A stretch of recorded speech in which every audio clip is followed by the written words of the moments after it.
run, click over here, custom, no, start video. Yeah, there you go. There you go. Maybe I'll sit over here, and if I find it, So I can't hear it.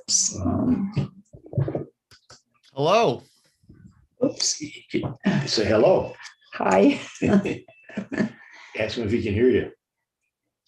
Yes, I can hear. Yeah. We have a new computer, just trying to get organized. Here. Oh, okay, great. What kind of computer did you get? It's a new iMac. Oh, great. Okay. I'm a Mac person myself. Yes, I know. I've taken your classes. Yeah, yeah. Hi, Brenda. Good afternoon, Scott. Good, how are you? Hello. Hi, Jeannie. Oh. Hi, I'll get my camera in a minute. I'm just gonna go get some water. Okay, no problem. That's a frosty background you got there, Brenda.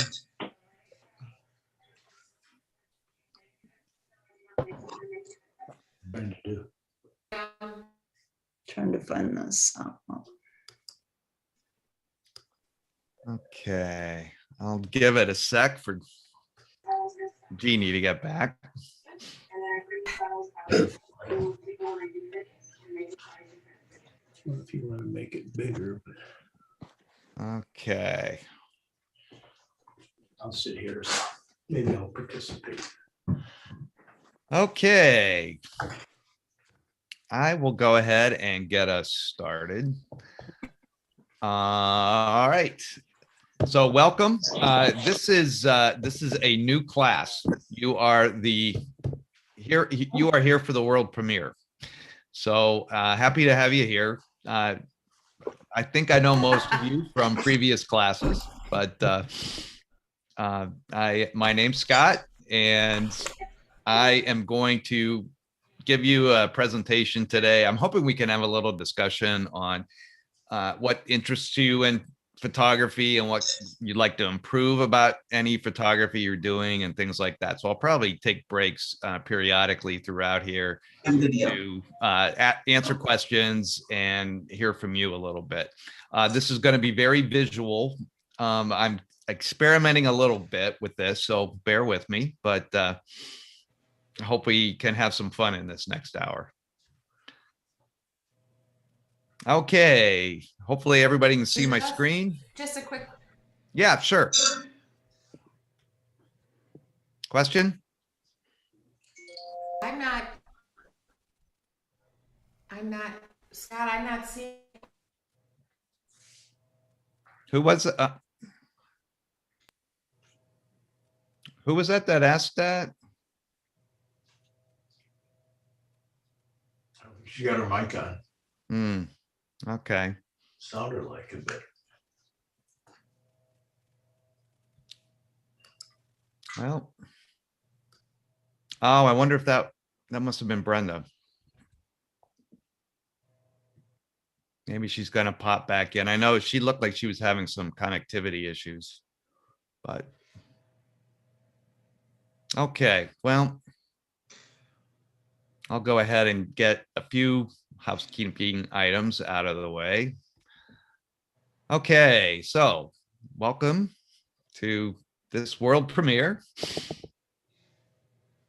A little bit about me. I live in the Washington, D.C. area, Silver Spring, Maryland, to be exact. And in addition to serving as a Get Setup guide, I am a photographer and writer. I do a little bit of freelance portrait photography, but I also really enjoy nature photography. That's my favorite style. And I am here because I really enjoy the interactive learning on Get Setup and love the community that we're building. Love to see some familiar faces and also meet new people. And if you are willing to be on camera, that would be great. It's great to see faces. And especially in a class this size, because it's small, it's nice to have that sort of social connection. We are recording this class, so you can email help@getsetup.io to get a copy of the recording. If you're joining by live stream, welcome. Happy to have you here. I would encourage you to participate with us in future classes. You can register for a class and then join in the conversation. And lastly, I don't think this is real relevant to this class, but Get Set Up is not paid to promote specific products. So if I do happen to mention a product here, it's not considered an endorsement. Okay. All right. So what I want to talk about today, I want to help you understand key terms and techniques. Some of these terms you may have heard of, some not. To know about we'll talk about the different genres in photography or different niches. I'm going to discuss how to take advantage of the environment around you to get the best results in your photos. Different niches. And then let me go back to that. And then we'll talk about developing your own style. So while I'm presenting, you might want to keep yourselves on mute just in case there's any kind of background noise, but I will stop and open things up for questions and dialogue. And if there's anything else you were hoping to learn today, I can stop right here for a minute and see if anybody had anything specific about photography that they were interested in finding out about. Or photo composition, I guess I should say, to be specific.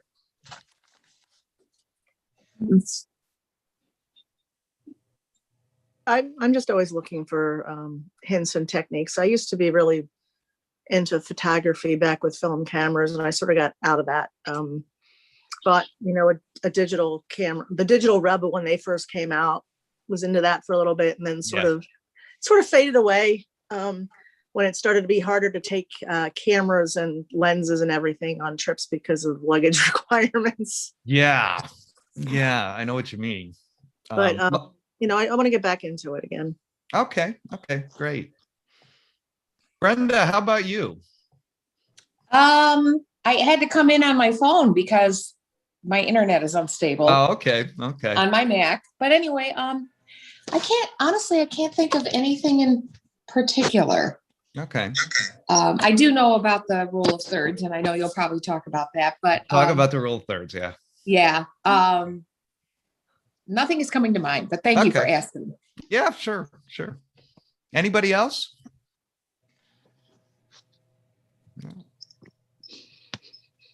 Cheryl, can you hear me? Hi. I'm in the same position as I think it was Jeannie. And in and out for years in film photography and all of that. And one of my that I'm not real familiar with is how to use the flash, I know how to use it, but I just need techniques to get the look that I want from that particular photograph. And sometimes when I use the flash, it might whiten the area. So I just need to learn how to fine tune the features that are on my cell phone. I use my cell phone mainly for. Cheryl, you said you're using your cell phone for it? Yes. Okay. All right. Well, that's, before I forget that, I'm just going to answer that real quickly. Can you tell me what kind of phone you have? Is it an iPhone? No, it's a Samsung. Samsung Galaxy 9. Okay. Those take good pictures. Yes. Yeah, they take really nice pictures. Yeah. I will tell you, especially with smartphones, I am not a big fan of flash. And I try to, I don't know if the Galaxy has this. The latest iPhones have a night mode that comes on automatically when it senses low light, and then sort of keeps the shutter open a little longer to allow more light to come into the lens. So, that if your phone's equipped with that, that might be better. The flashes on the smartphones don't do the greatest job, and I'm never a big fan of flashing faces and things like that. It's too hard. Yeah. And I do have night mode, but I just never used it. So Okay, yeah, anything that you can, like, I've got all of the features, but I haven't, okay, used them, okay, in the regular, when I Right. should use them. okay, okay, great. Well, let me get us started just talking a little bit about different types of photography. Of course, the world of photography is vast. There's landscape photography, and a lot of these overlap too. Landscape photographers, they may also incorporate some nature and wildlife into their photography. Other people just kind of focus exclusively on wildlife photography. There are architectural and real estate photographers who make a living doing that. Portrait photographers, I do a little bit of that as a side hustle. Some people like to take still lifes. Others are food photographers. In fact, that's a big business right now. A lot of restaurants want photographers to take pictures to put on their online menus, things like that. Travel photography, that is a hard one to really pinpoint because it could be a little bit of everything. But when I think of travel photography, I think of things that really bring out the location where you're traveling. Maybe the customs, if you're overseas someplace, anything like that. And then macro photography is just really magnified views of small things. So insects or small pieces of fruit or something like that. And I'm going to show examples of some of these. Landscape, you can have anything like this with a lot of color in it. I kind of count coastal shots as landscapes, at least for the purpose of this discussion. And so plenty of landscapes, plenty of landscape photographers out there. Ansel Adams kind of, I guess, sort of pioneered the whole black and white approach to it, but I really like the color shots myself. And then there is nature and wildlife, and that is a pretty broad area too. That can be flowers or wildflowers, I guess. A lot of animals, a lot of people focus only on birds. Birds are kind of challenging unless they're big shorebirds, but they're very easily frightened and fly off. Same with deer. Whales, it's fun to go on a whaling trip or whale watching trip and see them breach like that. There are these are examples of architectural photography. Some people like to take modern architecture, others do the more traditional buildings or classic buildings. And then there are portraits. And I teach a separate class that just started a couple of weeks ago on portrait photography. If you're interested in focusing really on that, I invite you to take that course. That's on the schedule on Get Set Up. But though portrait photographies can include child photography, it can include engagement photos, it can include family photos. So that is a fairly wide area too. And here are some examples of still lifes. And still lifes, that can be just about anything that's inanimate. So, everything from a baseball in a baseball glove to a musical instrument. A lot of people do just like they would with painting. They just try to capture just vases, flowers, fruit, things like that. You have lots in the way of food photography here. And it seems like most food photography is doing it very close up and sometimes even in a macro way. Travel photography, like I said, I kind of think of it as capturing the heart of the location, whether that's tangoing in Argentina or the windmills in Holland or something like that, local merchants. And then macro photography, which I've dabbled a little bit in. You can see you have to have special lenses for this to really magnify tiny things out there, whether that be sometimes people do it when they want to really get a close up of a flower Other times it's some kind of insect or even water droplets or something like that. So let's talk about lighting, because that's going to be one of the most important things. And I think Cheryl bringing up flash makes that really salient right now. But one thing to keep in mind when you're thinking about lighting, the light conditions in which you're shooting, is to try to look for even lighting most of the time, or even interesting background lighting. And sometimes that background lighting can be, maybe very, very uneven, or very, very sharp. I don't know what word I want to use, but sometimes sunset photos and things like that, those are great. But when you're shooting people or pets or some objects in particular, you kind of want to have that even lighting, or something that allows some nice shadowing, but nothing really harsh, like the midday, like high noon sunshine can really be harsh on a lot of things like flowers and people. People are always squinting when they're getting their picture taken in the bright sunlight like that. So you can see here, I'm not a real fan of this picture. I just think it's kind of harsh and shadowy in an overkill type of way. This one to the right is a lot softer, a little more mellow. It's got some diffused lighting coming through the curtains here. And I think it's a little more, has a nice mood to it, I guess I would say. Here's another one where I think it was captured with a lot of shadow cast from sunlight coming in. There's really almost like too much shadow at work here in my mind.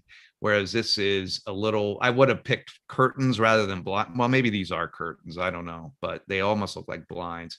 But the way that's sort of diffusing the light coming in, it makes it a lot nicer effect on your subject, which is the flower there. Same here, when you're doing outdoor light shots like this is a street photograph. This isn't a horrible photo, the one on the left, but a lot of light and dark, and it just is kind of hard on the eye. Whereas this one here, yeah, it's a very overcast day, and overcast days can sometimes be really ideal times to take photos, especially urban shots. Sometimes I think they look kind of neat, but you've got that big cloud cover here, but everything is pretty much even in terms of its vividness and luminosity. So that's something to think about when you're shooting. Here's another example. These are some of my shots. This one I took at the National Zoo at a petting area for where they had barnyard animals. Really, I probably took this around noontime. Not really great. Here, I took this one this is in Iceland, and Iceland, it's cloudy most of the time, and that is a lot nicer of a photo. I was much happier with that one, and I think the cloudy day helped kind of keep the lighting softer on the horses. Here you can tell too, I really don't like midday sun on flowers. I don't think that creates a very nice effect on floral shots. Here it's a much evener. Just think this looks a little nicer. And then you get to here, which I think is, this photo's okay, but this one I like a lot better. It's even got a little bit of this light leak coming in. And that's taken obviously at sunset or late, not late evening, but early evening when the sun is starting to set. And it just adds some drama to the photo. It just is very eye-catching in that way. So that's why I like to shoot during what they call the magic hours, which those are early morning or in the evening. It just makes for much more dramatic lighting and photos that are really going to pop. So here is an example of a photo from Europe, some rural area of Europe. And this was at sunrise, and there's mist here. Just everything came together pretty well. But, you know, if I had taken this at, say, 8 or 9 o'clock when the sun was fully up, I wouldn't have gotten anything like this, and it wouldn't have been that interesting of a photo. But, you know, if you're not a early morning riser, this can be kind of a drag to get yourself up to take photos like this at sunrise, but there's always sunset. This is another sunrise shot at the Chesapeake Bay, kind of near where I live. Another one near the Chesapeake Bay, and you can see there's kind of this golden light coming in. And here's a nice, this isn't one of mine, this is another photographer, but nice shot at sunset. Portraits can be really nice when the evening comes. You get sort of this little bit of gold or orange in the background. And there's another beautiful shot at a late time of day. And of course, sometimes you may get lucky enough to get a shot like that. That is, and this is a stock photo, but I just want to give you an example of what you can achieve by kind of timing things right when you're going to shoot landscapes and things like that. So, okay, talk about, well, before I do that, why don't I stop there for a sec and see if there are any questions about lighting. That is kind of one of the most important things to think about with photography. Did I give anybody bad news by saying you have to get up early to get some of those great lighting conditions? I think there's multiple ways, right? Because I said I used to be into more of the photography part, and it was like you go out for those shots to look for those scenes, and a lot of the things that I've been doing more recently have been just, okay, I'm on vacation, there's landscape, okay, I can't pick the magical hour because I'm tied to what I'm doing and where I'm going and whatever. But so I think that was very good information. Yeah. Question that I have is, especially the last photo, that stock photo. In any of those, were any filters used? You know, for some of them, they may have been. I can tell you the two that I showed you that I shot, there were no filters. Okay. Yeah, it was just getting it right at the right time with the lighting the way it was. So now you can use filters to even dramatize the photos a lot more. And you can find those filters that still fit over lenses. I don't own too many filters anymore, other than a neutral density filter or two and a polarizer, which you can buy at what few camera stores that are still around, but I'm sure you can order them on Amazon. But also you can do that in the editing phase too. Okay. You know, you can do, they call them filters or looks, but you can just apply those afterward. So, Okay. Okay. So one thing that, this is another term you may have heard of. I haven't gotten to the rule of thirds yet, but this is depth of field. That's the difference between the nearest and farthest objects in your photo. And when you've got a really shallow depth of field, that means that you're really hyper focused on the subject of your photo, and the area, as you get further away from that subject, everything starts to blur out. And that's a nice effect to get. It puts all the more emphasis on your subject. Here is an example of a wide depth of field, meaning, you know, they weren't really trying to concentrate on, well, I don't want to get into aperture settings and all that, because that gets a little too complicated, especially if you're taking a lot of your photos on a smartphone. But if you have a smartphone that has the portrait mode, this is really an easy effect to get just using that. if you don't have the portrait mode on your phone, there are some apps that you can apply that will do this for you. And if you're using a digital camera, if you're using automatic settings, they usually have a portrait mode in the automatic settings. And I'm not going to have time to get into what kind of settings you would need to do this on manual if you've got a digital camera, but it's nice to think about depth of field. Here you can see another example of a wide depth of field, and here's a very narrow one. Getting these bokeh looks with the lighting and everything in the back is always really nice. Here's one that I took of my niece. I shot one with the wide depth of field, and I shot this with an iPhone, and then I used the portrait mode on my phone and took this one and got a much nicer background like that. Here's another example, wide, shallow, and same thing here.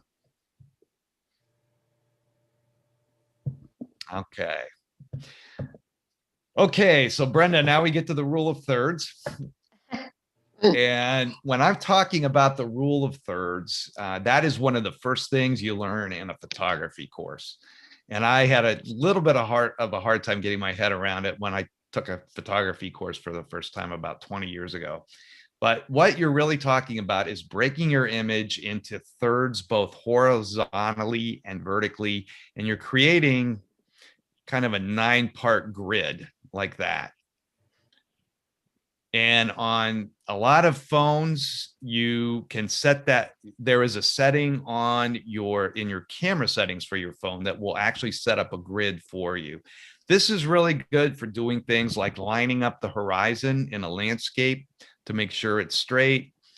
It also helps, though, with sort of positioning your subjects in the frame in the way you want to do that. And you can see here's another example of using that grid to get an effect like this.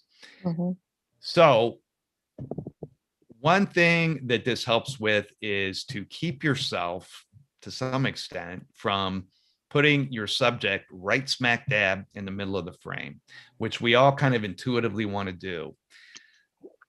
But it oftentimes makes for a much more interesting picture. And this kind of marks the difference between somebody who's a skilled photographer and somebody who's really just taken a snapshot.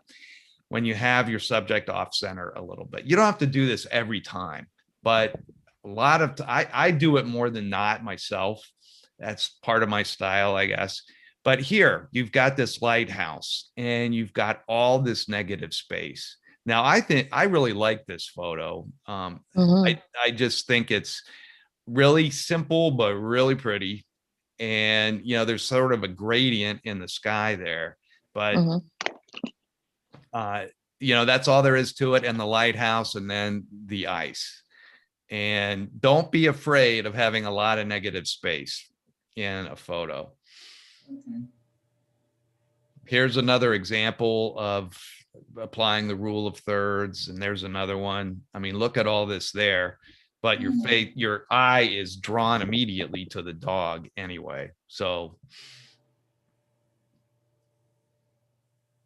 and even when you're doing sort of a portrait orientation or a vertical orientation with a photo, you can still apply this, as you can see here with these.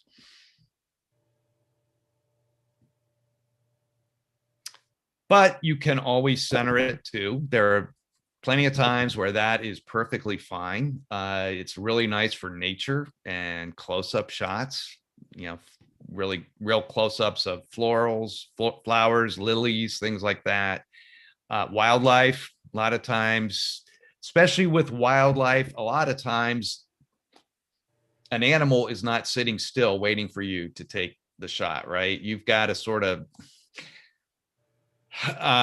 get what you can as fast as you can, because they move sometimes pretty quickly. So you don't have a whole lot of time to adjust your focus or anything like that to to line up and apply that rule of thirds. So getting it right in the center is fine. And you'll see a lot of really great wildlife photography that has the subject right in the center of the frame. And one other way of sort of working with the center of the frame is look for leading lines. So these roadway shots like this is kind of interesting. It's just leading the eye right up to the horizon. It's smack dab in the center of the frame. That can be a cool type of approach. You can do that with even tall buildings like a skyscraper. Again, these lines are leading up and hit right in the center of the frame. And then you've got curves and bends and spirals that are always very captivating in a picture. This highway shot is pretty interesting, the way this bends very sharply. And paths are good for something like this, alleyways, you name it. Just you want to kind of keep your eye out for shapes of some sort. Anything angular or sort of curved or anything like that. I love to take spiral staircase shots. And you can find these, you know, at all kinds of places.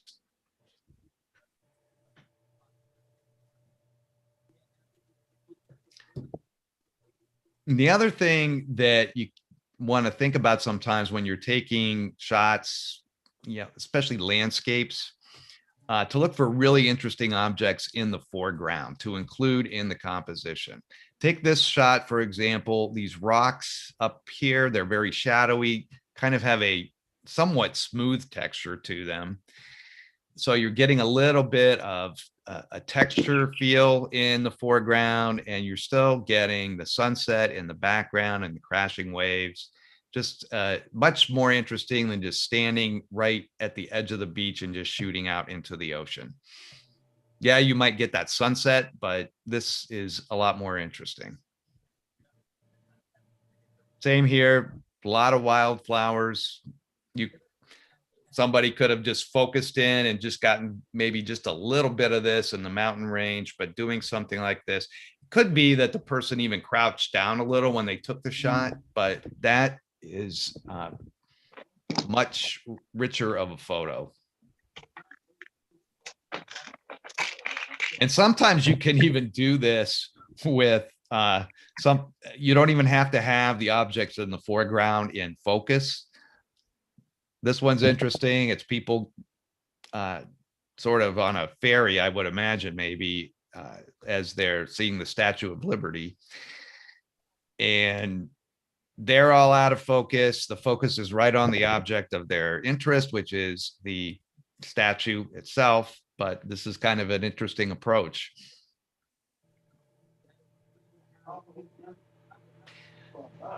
Another thing to be keep your eye out for is seeing when you can create a sense of scale. This isn't going to happen all the time, but getting a contrast in size is within the context can be really incredible. So here you can see, if I had just zoomed, well, I didn't take this, but if I had just zoomed in, or the photographer had just zoomed in on the animals themselves, I'm not quite sure what those are, rams or something.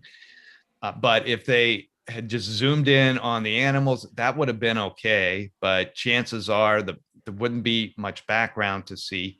Here you can really see, and this is great if you don't have a zoom lens, especially, you can see just how big the range is that they are grazing in. This is one I shot at Yosemite National Park a few years ago, and I don't know if you can even see him, the climber way down here, trying to climb that rock. And here's another good example, just waterway where people are kayaking, and there's this huge mountain range behind them. One other thing that you can use all the time, I mean, this is one that's very easy to do, is just filling the frame.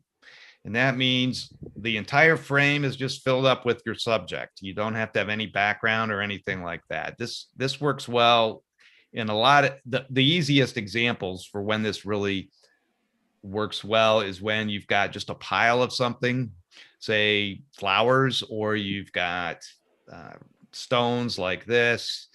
You can do that with things like these little tiny pumpkins or gourds. Here's one I took several years ago in Monterey, California. I just stood over the sea lions and pretty much filled the frame just with them. And you can even do that with a living thing, like a cat or a dog or some other kind of animal. I've seen a lot of lion pictures where they've done this, where you just fill the entire frame with the face.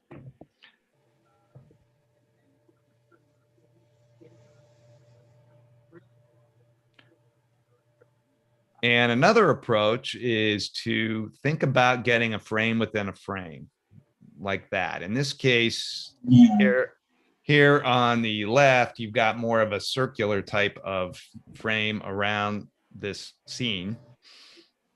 But that adds I think that makes it a lot more interesting than just having the bike leaning against the building or the door, wherever, window, I guess it is. Same here, you've got the entryway kind of serving as the frame into this little garden area.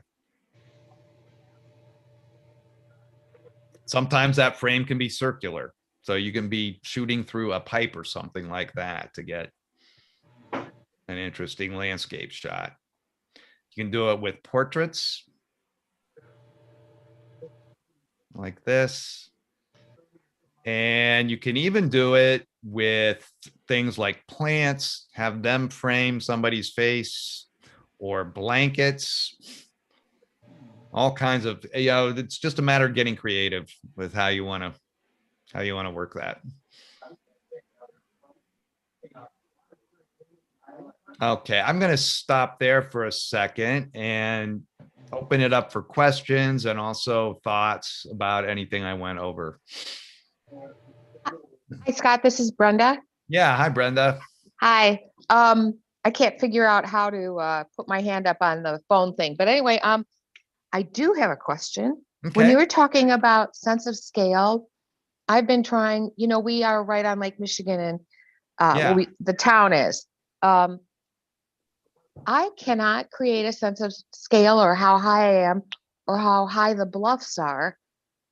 And I can't go down to the bottom. So I can't go down to the bottom and shoot up.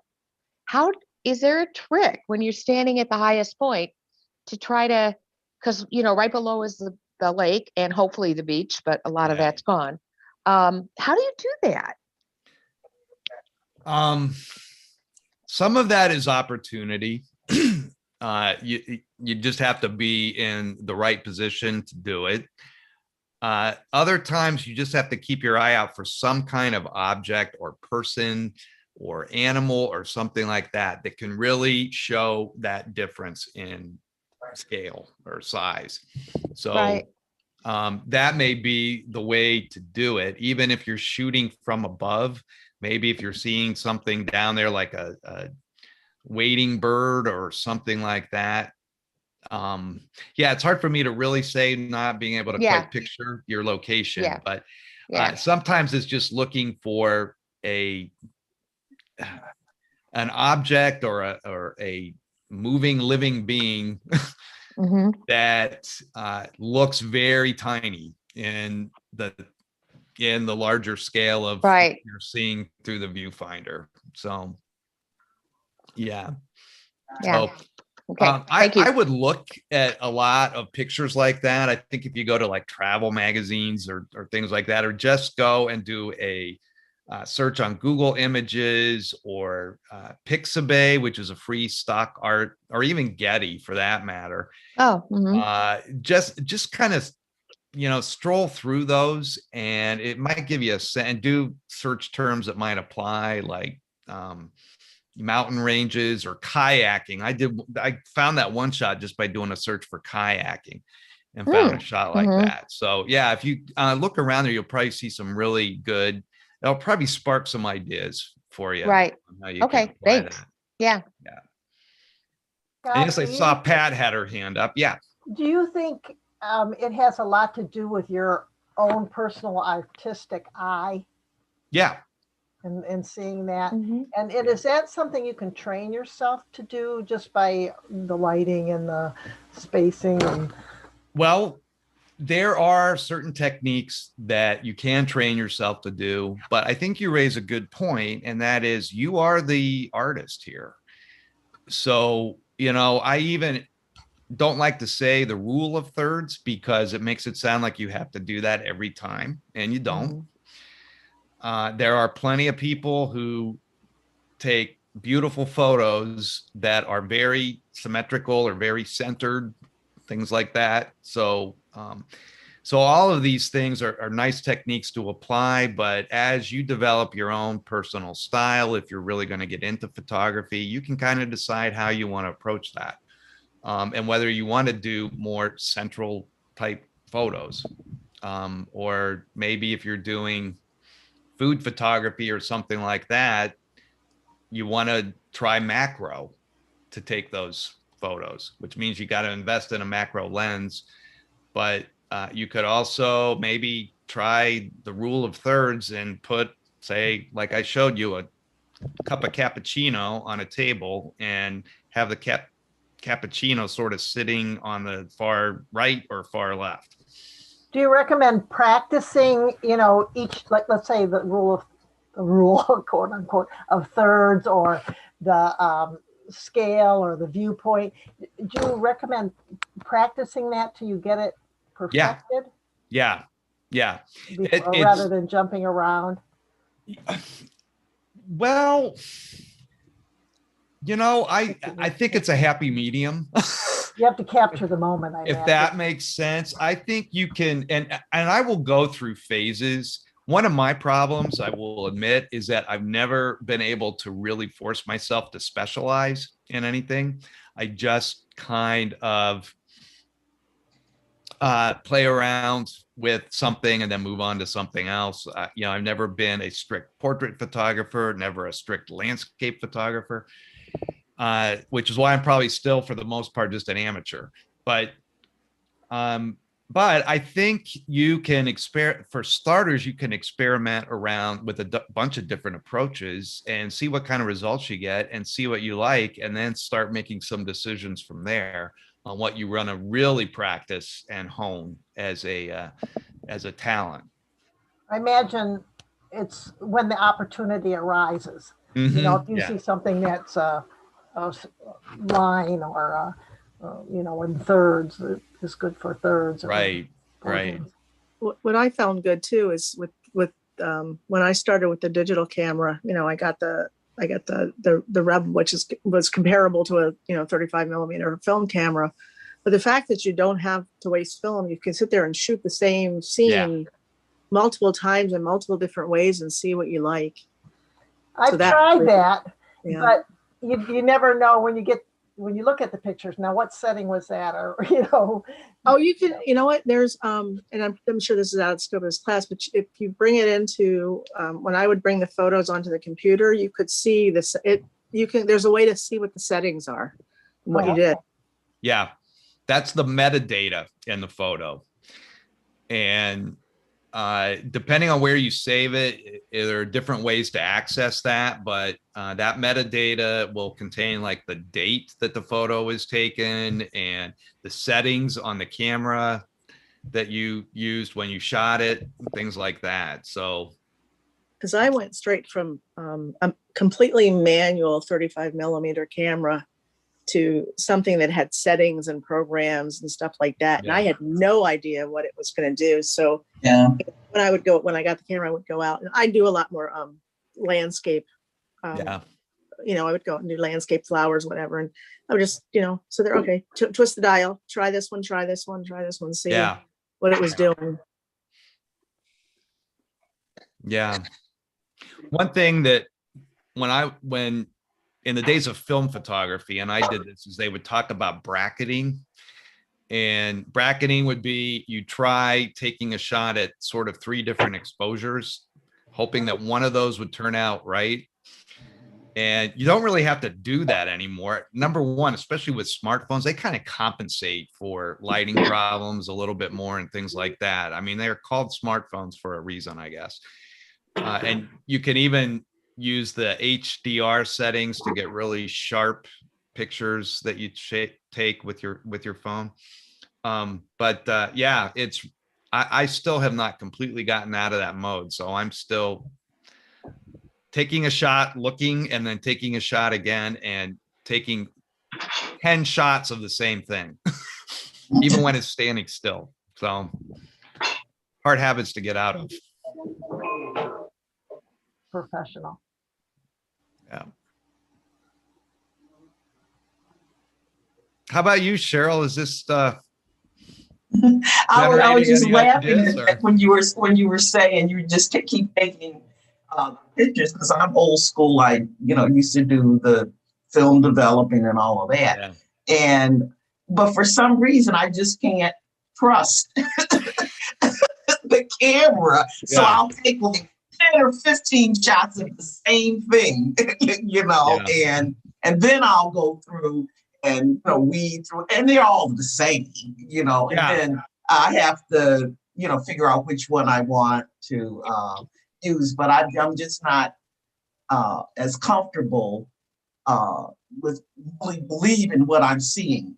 Yeah. When I take a shot, Yeah. that's why I was laughing. Oh, you're my kindred spirit thing. Because it's like, yeah, been the hardest thing for me to break that habit, because especially, I'm storing all my photos. I'll put them either in Yeah. Lightroom or back them up on like Google Photos. And Yeah. I even teach a class on Google Photos and backing up photos on that platform. And I'll have all these photos in a row, and somebody will say, well, I guess it doesn't take out duplicates. And I say, those aren't duplicates. Those are separate shots. So, I hear you. yeah.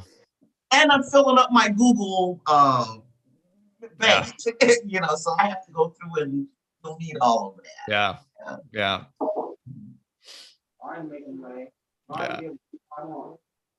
How about others? Any thoughts on what kind of photography you might want to do or that you like to do?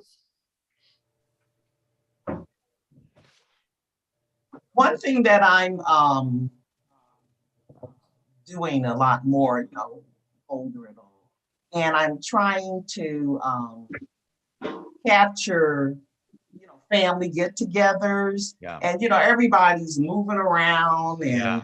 and I try to make candid shots. Yeah. And a lot of times it's come out as like a regular photograph, not unless I stop them and tell them, sit here, pose here, turn your head this way, that. But is there any tips that you have that, besides the framing and all of that? It's kind of hard to do when you're in a big setting with a lot of people around.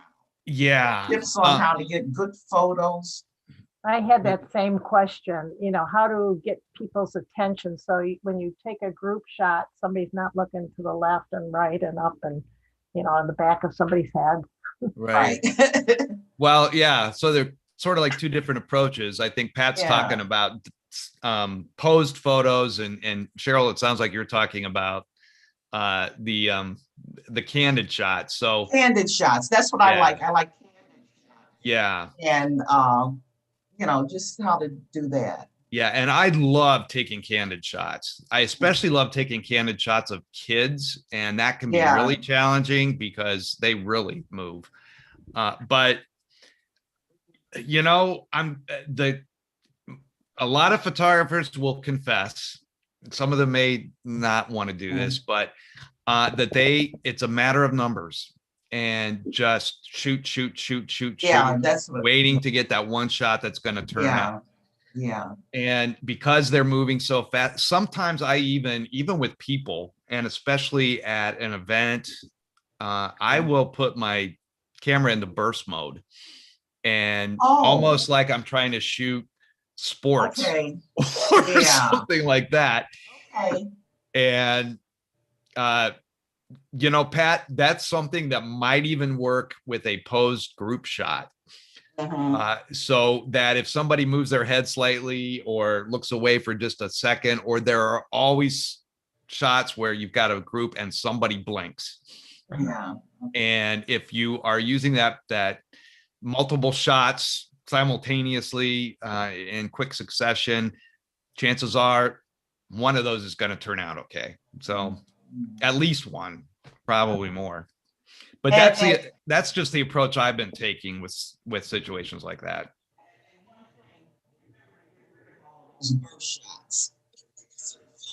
I'm sorry, Pat. This is Cheryl, I'm Cheryl. not hearing you. Yeah, sorry. I said, and one thing is when you have all of those burst shots, they will fill up your memory. So delete that stuff. Always remember to delete it. Yeah, they will. Yeah. Yeah, I can testify to that. Yeah. Other questions?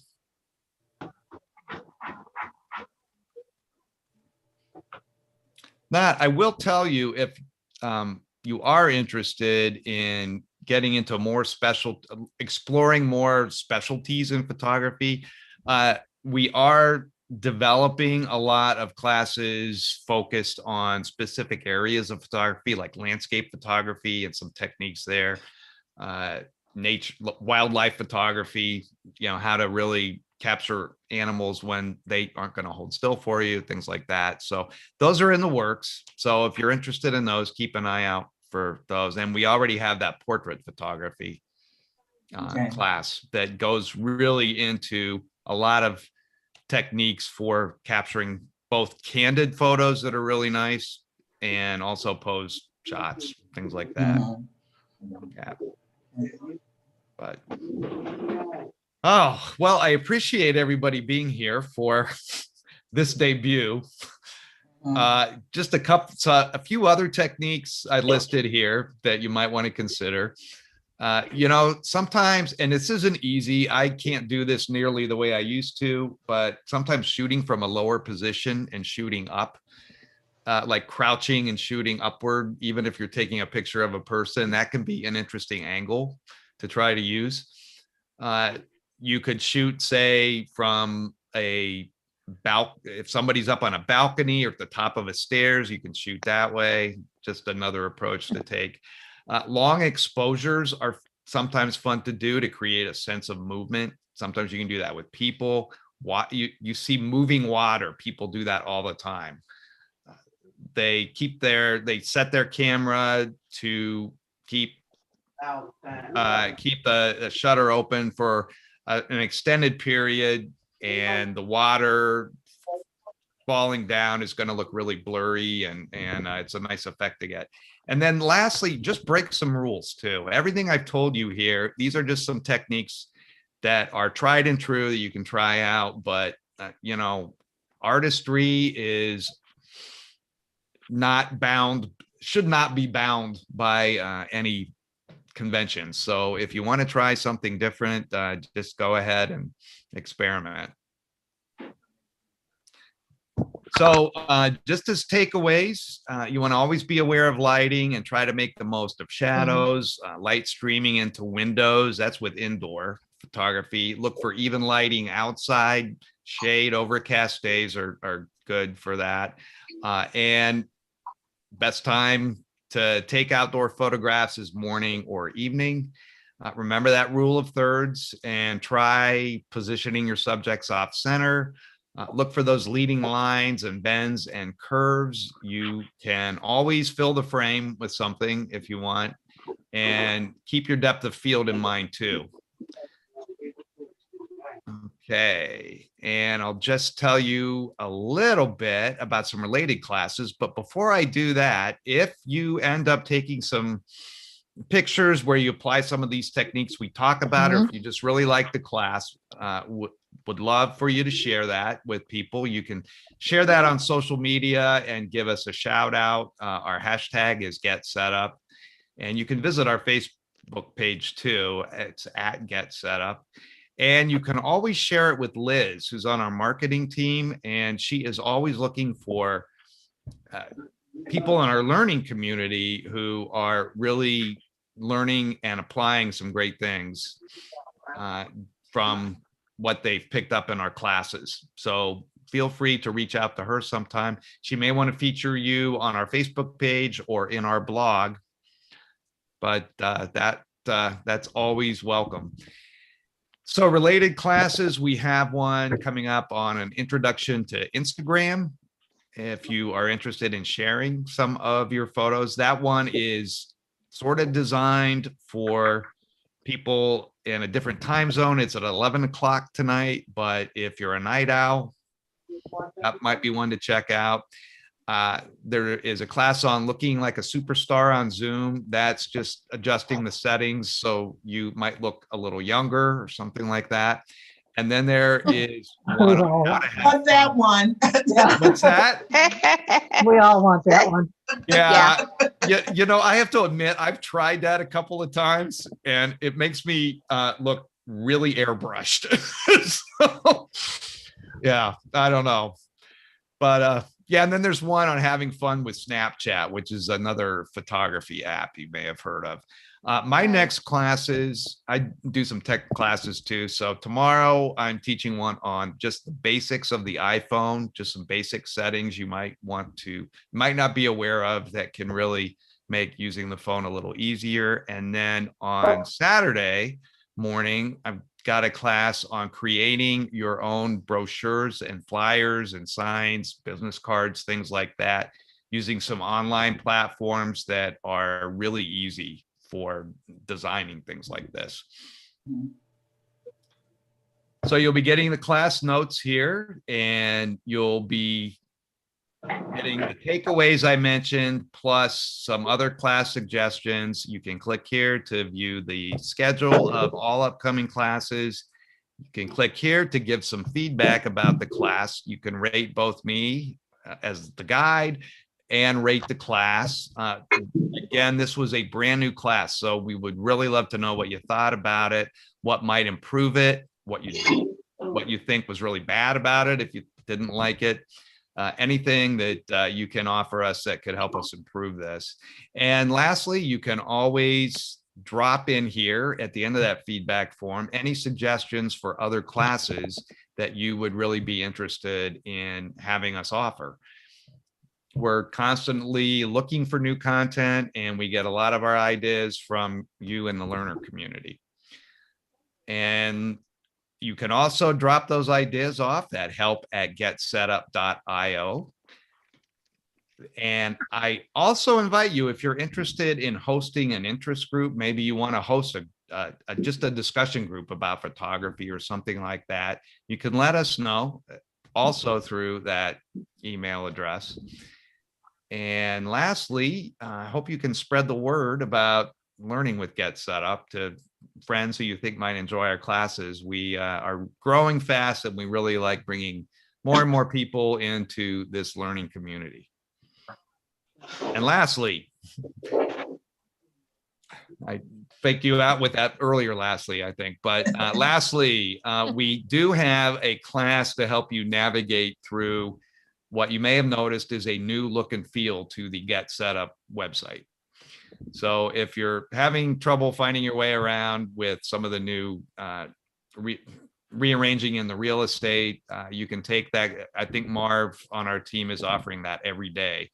So feel free to drop in on that one. Okay. Well, I hope this was fun. I really enjoyed talking with you all and spending some time talking about this. This is my passion. So this was great. Yeah, it was fun. It was good.